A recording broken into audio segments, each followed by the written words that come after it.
Hello everyone. Today we are going to solve questions from motion in straight line. So question number 1 says that look at the graph A to D carefully and indicate which one of these possibly represents one dimension motion of the particle. So if you see the graph B, the particle is firstly accelerated slowly and reaches a constant velocity for a straight line portion where distance x is directly proportional to the time, and then velocity decreases. Finally it stops and it reaches the top of straight line portion. Therefore option B is motion in one dimension. So first question, option B is correct. Second question,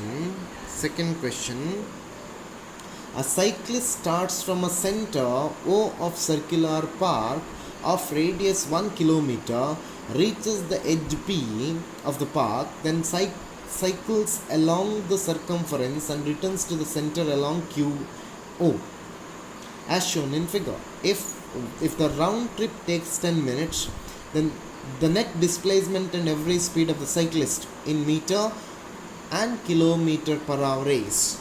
So this is now one particular circular track. So this is now center and this is now point Q and this is now point P. So he travels in this particular direction. So net displacement of the cyclist, net displacement is equal to 0 since initial portion coincides with final position. So speed becomes now average speed is equal to distance travel. It is now distance travel divided by time taken.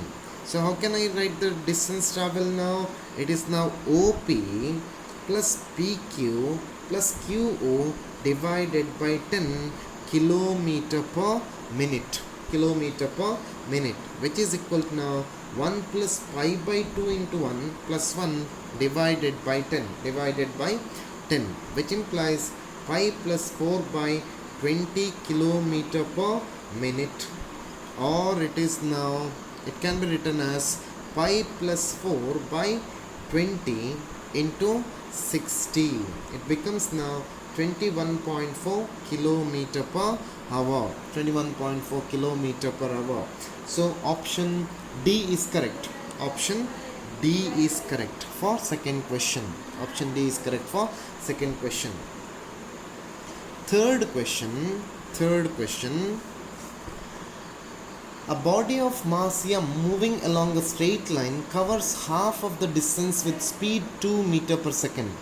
The remaining half of the distance is covered in two equal time intervals with a speed of 3 meter per second and 5 meter per second respectively. The average speed of the particle for the entire journey is. So 2s is the total distance.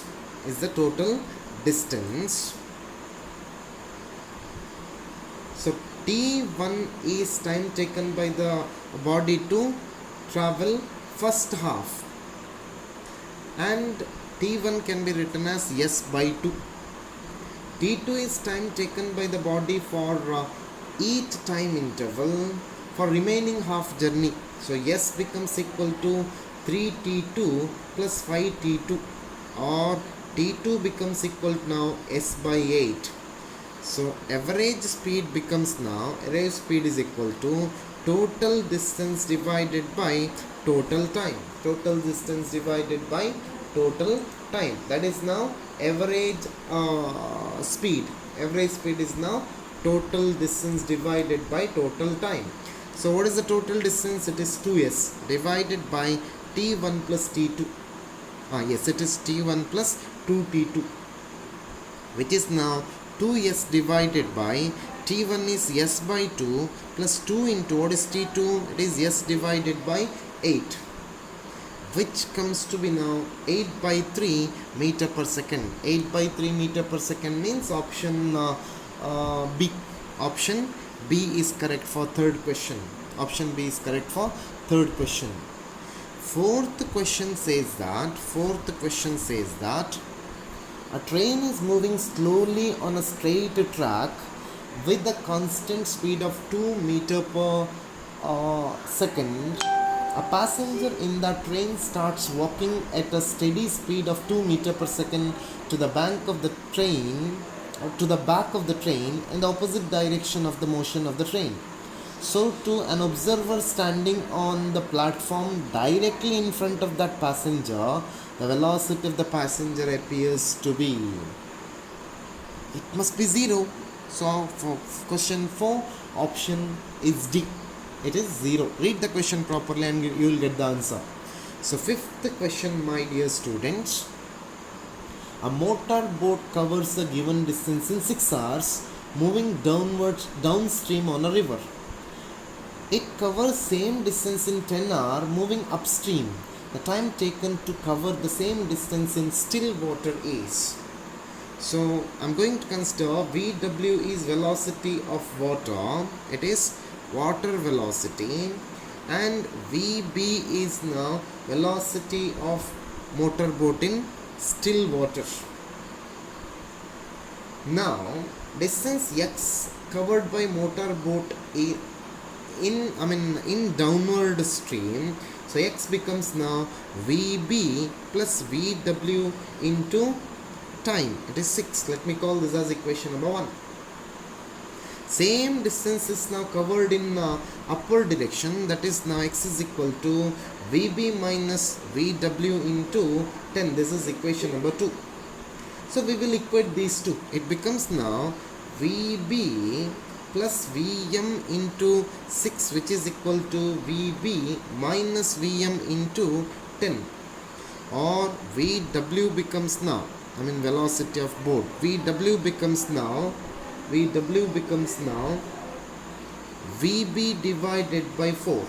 So x becomes now VB plus VW into 6, which is equal to 7.5 VB.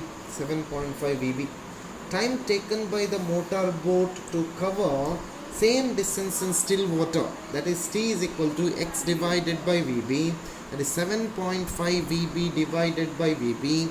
So it is now 7.5 hours. 7.5 hours is the answer, which is now option B is correct for fifth question. Option B is correct for fifth question.